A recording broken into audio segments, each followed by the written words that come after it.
Good evening and welcome to the news tonight. I'm Tracy Shilshi, and in the next 30 minutes I'll be getting you through the day's top national and international stories. Let's start with the headlines. India exercises the right to reply during the general debate of the United Nations General Assembly, tells Pakistan that it should be known as Terroristan in view of its contribution to world terror.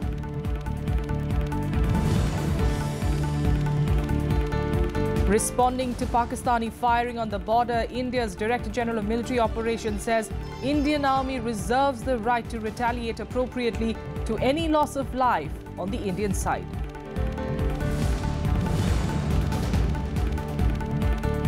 Finance Minister Arun Jaitley says stressed assets are a core area of concern in the banking system, assures that the government will provide resources for stressed banks to help economic growth.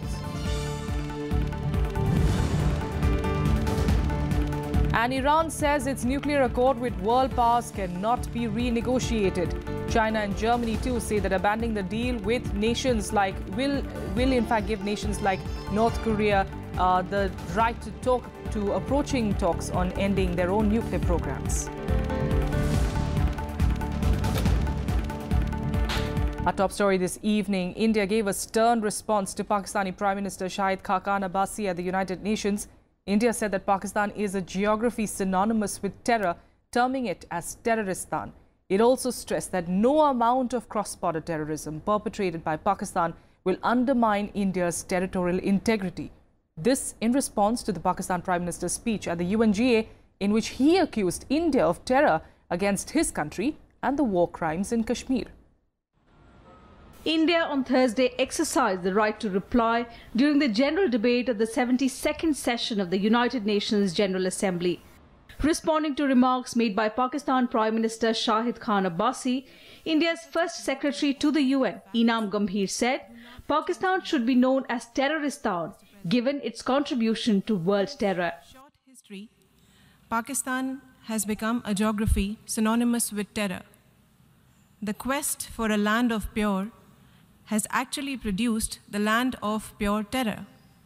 Pakistan is now Terroristan, with a flourishing industry producing and exporting global terrorism.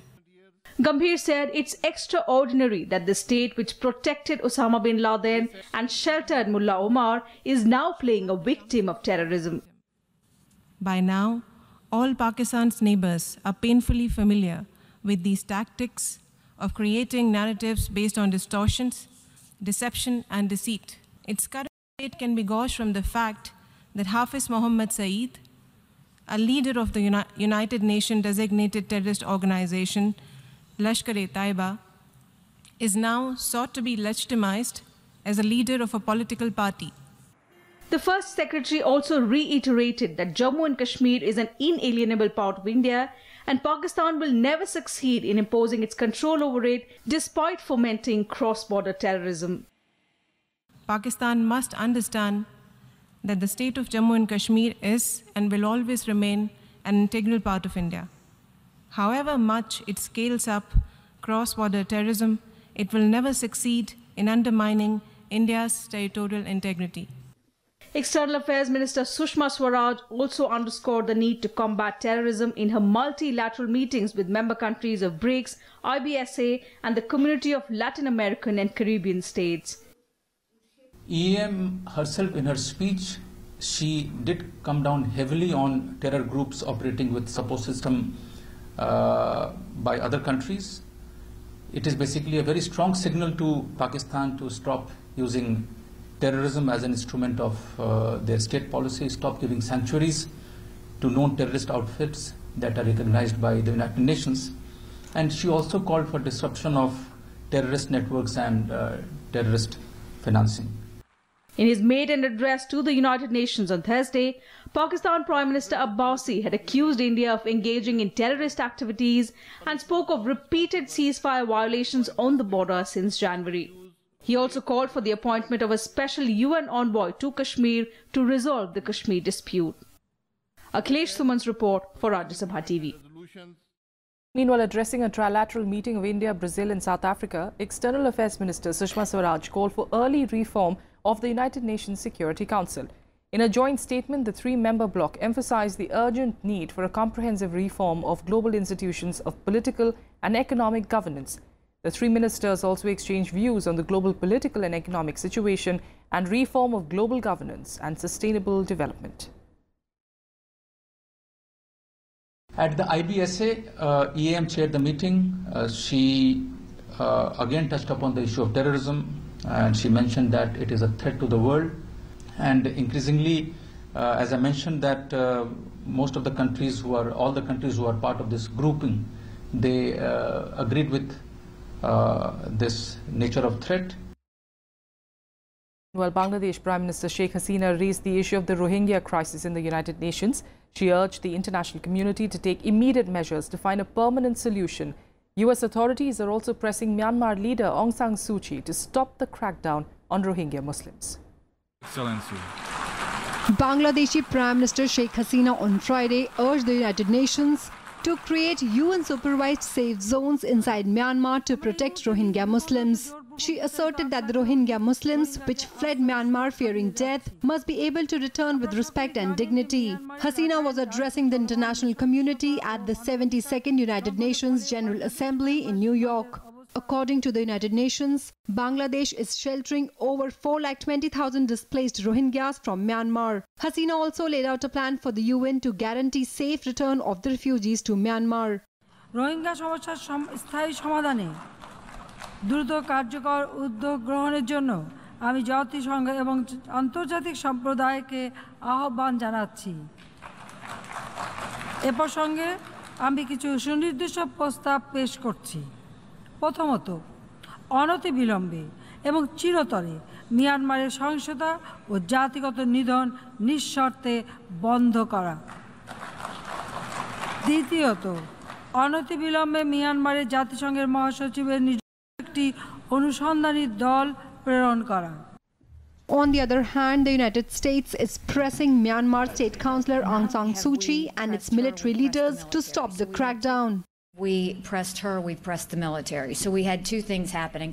Secretary Tillerson did call her and did discuss the situation with her, but then also General Dunford is calling the head of the military to say, look, we've had a relationship with you, but this cannot continue and we need to know what you're going to do about it. Global food charity Action Against Hunger has offered to feed at least 86,000 Rohingya refugees stranded on the Myanmar-Bangladesh border. The group, which has a food program, will focus its efforts primarily on severely malnutritioned refugees. Bureau Report, Rajya Sabha TV. And in a strongly worded message to Pakistan, India's Director General of Military Operations on Friday made it clear that the Indian Army reserves the right to retaliate appropriately to any incident leading to the loss of life on the Indian side. The talks were initiated after continuous firing and shelling by Pakistani troops along the borders this week. Director General of Military Operations Lieutenant General A.K. Bhatt spoke with his Pakistani counterpart Major General Sahir Shamshad Mirza over the hotline on Friday afternoon. The Indian Army's DGMO conveyed to his Pakistani counterpart that the continuous trend of cross-border infiltration with active support of Pakistan has been impacting peace and tranquility in the border areas and affecting the internal security situation in Jammu and Kashmir.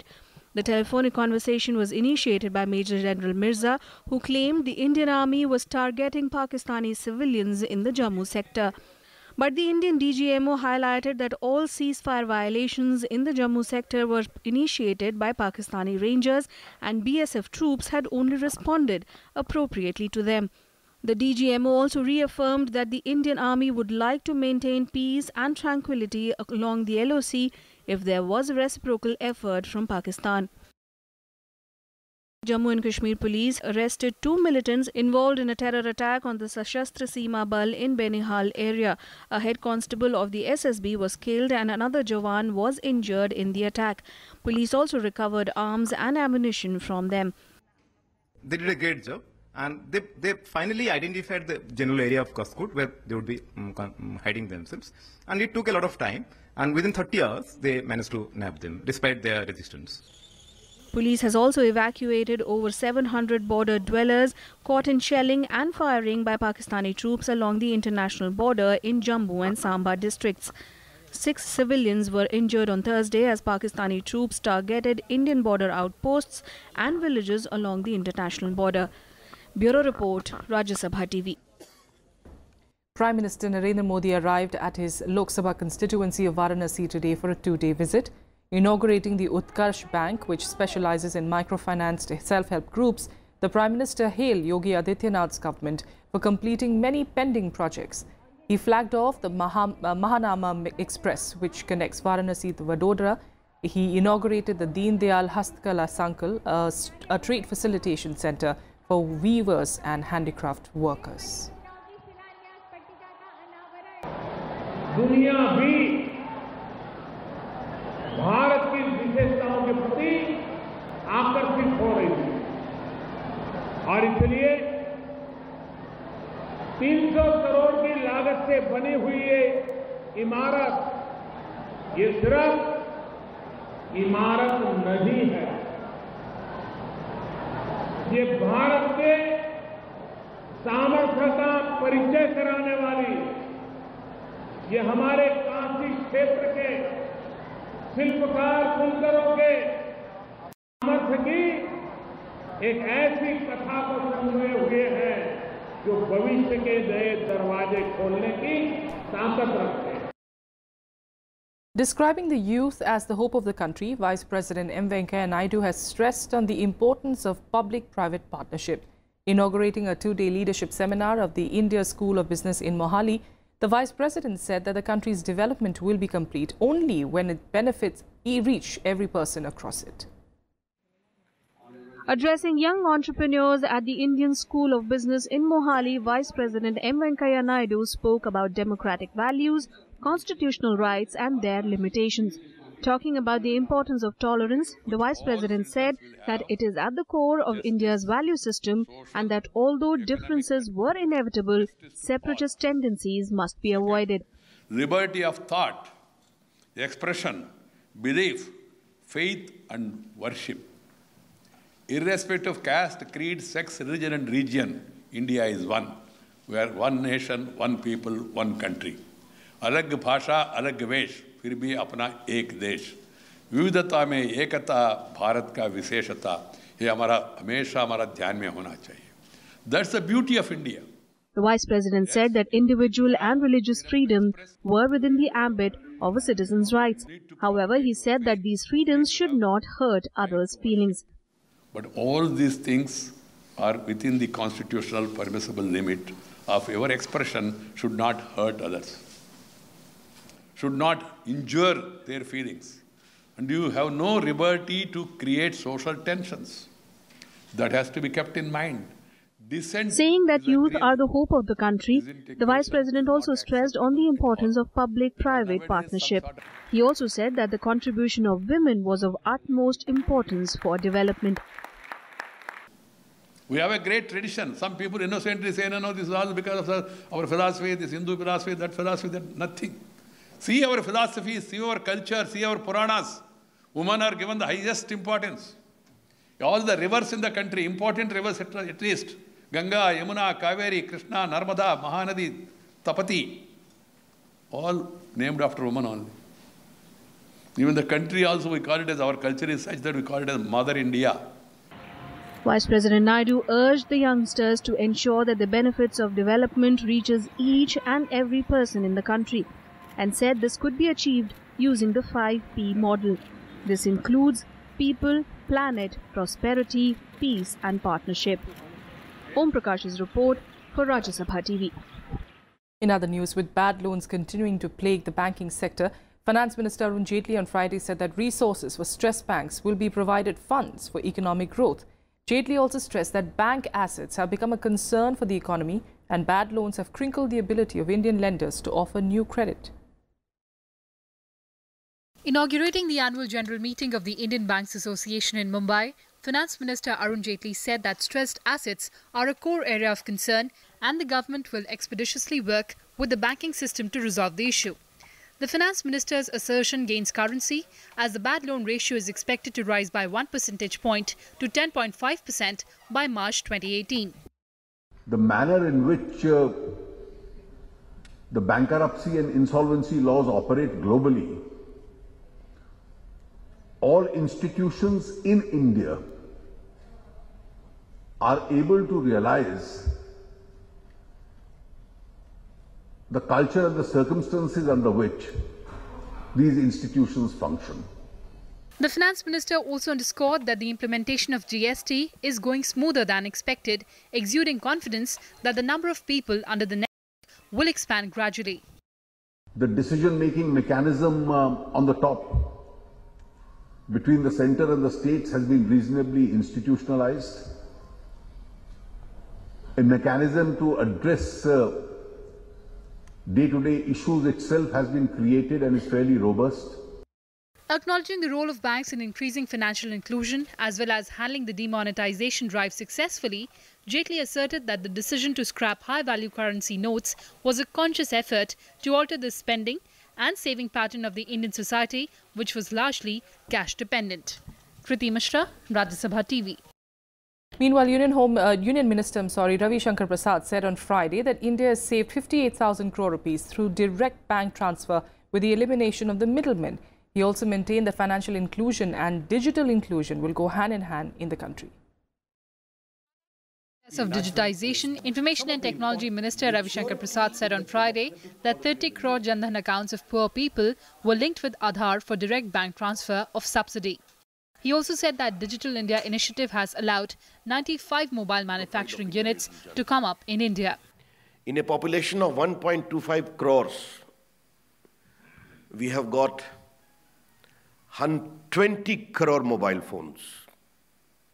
In the last 3 years, we have added mobile phones equal to the population of France and Italy. 50 crores are smartphones. We have got 118 crore Aadhaar cards. 50 crore internet. Prasad said that linking driving licenses with Aadhaar will mean that if it is revoked for a particular incident, then the offender won't be able to get a new one from a different state. We are proposing to link motor vehicle licenses with Aadhaar. A driver is driving in a drunken stage, he causes accident, runs away. And ultimately runs away other state and gets a duplicate license in a fake name.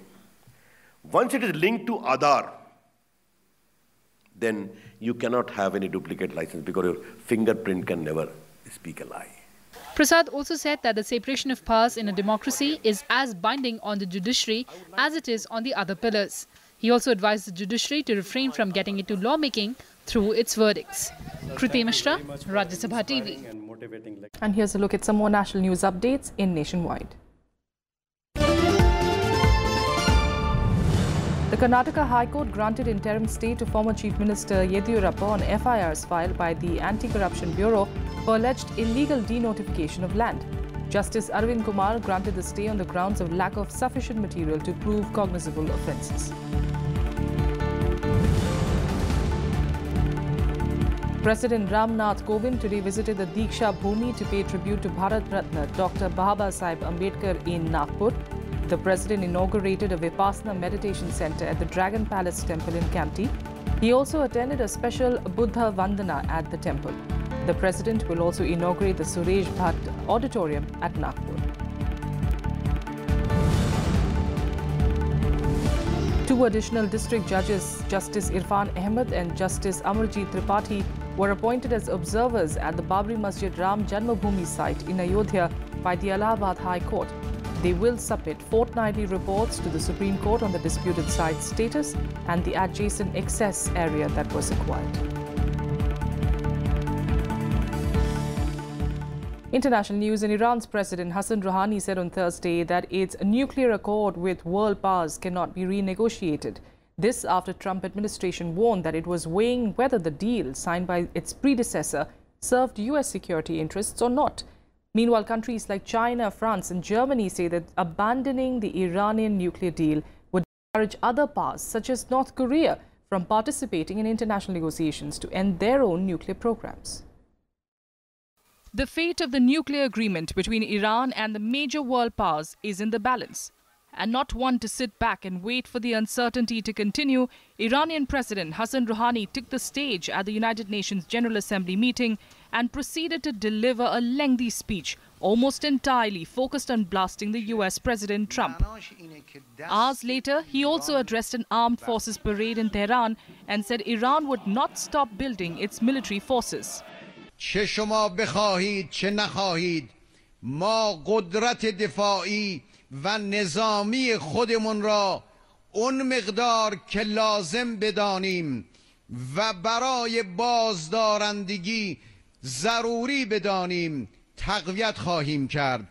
نه تنها موشک هامون را تقویت میکنیم بلکه نیروی زمینیمون، نیروی هواییمون، نیروی دریاییمون مورد حمایت همه مردم مسلمان و غیور این سرزمین است.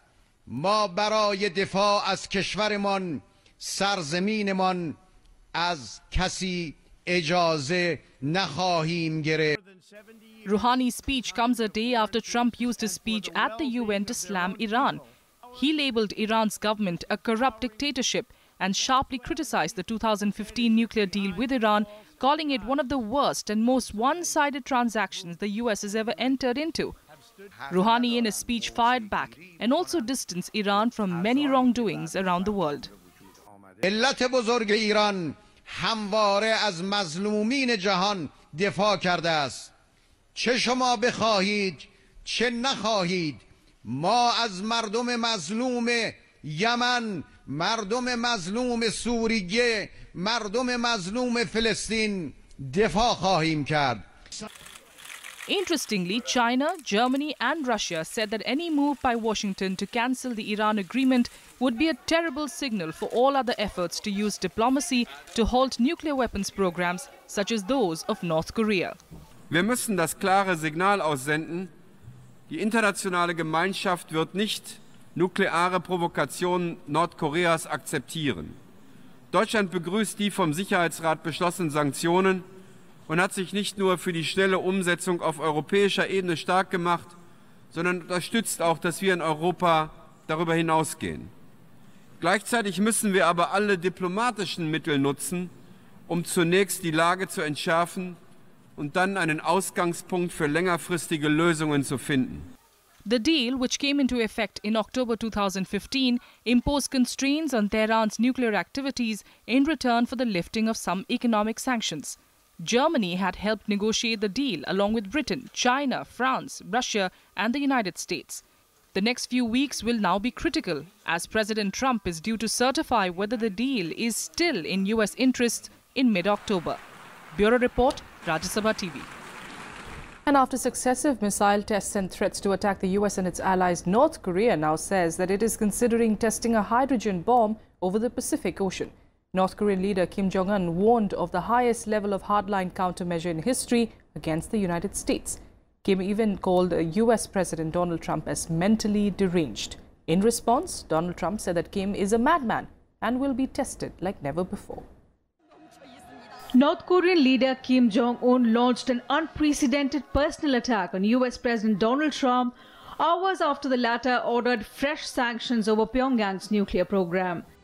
Calling Trump mentally deranged, Kim said his UN speech on confirmed that Pyongyang's nuclear program is on the correct path.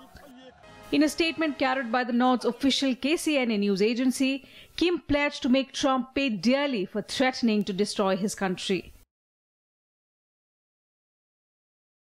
North Korean Foreign Minister Ri Yong warned that his country may test a hydrogen bomb in the Pacific Ocean. 역대급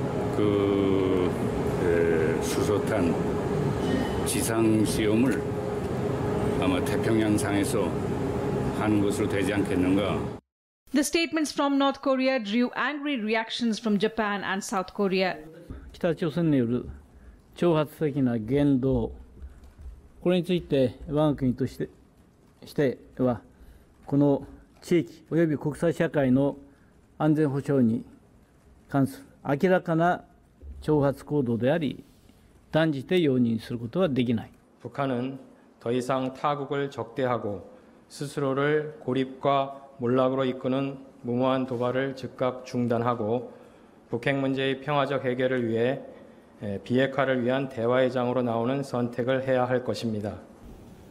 China called on all parties to exercise restraint to avoid further escalation of tensions. 我只能再重复一下中方的立场。半岛局势现在非常复杂敏感，有关各方呢都应当保持克制，致力于缓和局势，而不是相互刺激。我们相信，只有有关各方都负起应负的责任，相向而行，才能够真正的解决半岛问题。 Tensions on the Korean Peninsula are at an all-time high following Pyongyang's successive missile tests and rhetoric. Bureau Report, Rajya Sabha TV.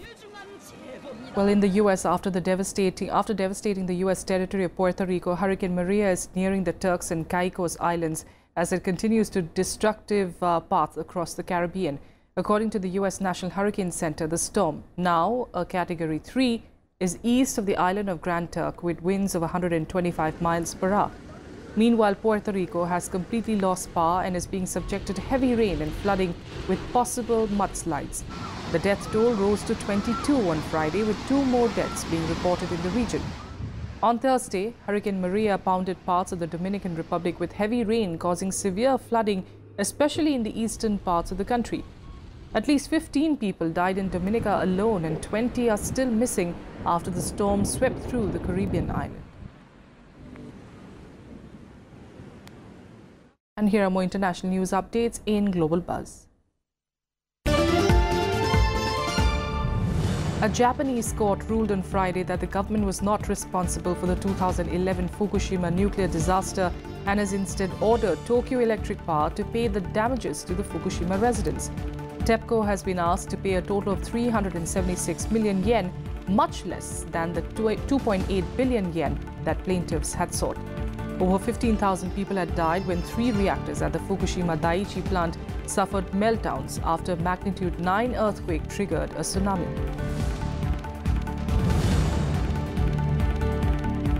By a vote of 10-1, Brazil's Supreme Court confirmed their decision to send new graft charges against President Michel Temer to the lower house of Congress, which must authorize any trial of a sitting president. Temer has been charged with graft based on the plea bargain testimony of the owners of the world's largest meat packer, JBS SA. They accused Temer of taking bribes in return for political favors and of conspiring to buy the silence of a witness who could implicate the leader. A roadside bomb planted by suspected Muslim insurgents killed 4 army rangers and wounded, including a civilian in southern Thailand today. According to security officials, the bomb was planted under a road that was being built in Patani. There was no claim or responsibility for the blast. Thousands of people marched in Paris against President Emmanuel Macron's new labor reforms to be enacted from today. Police claim at least 16,000 people took to the streets, while the labor union's figure reached 55,000. However, the protest wave hit a larger range of French people, with students and retirees participating in the demonstration. This is the second round of national strikes and rallies in France this month.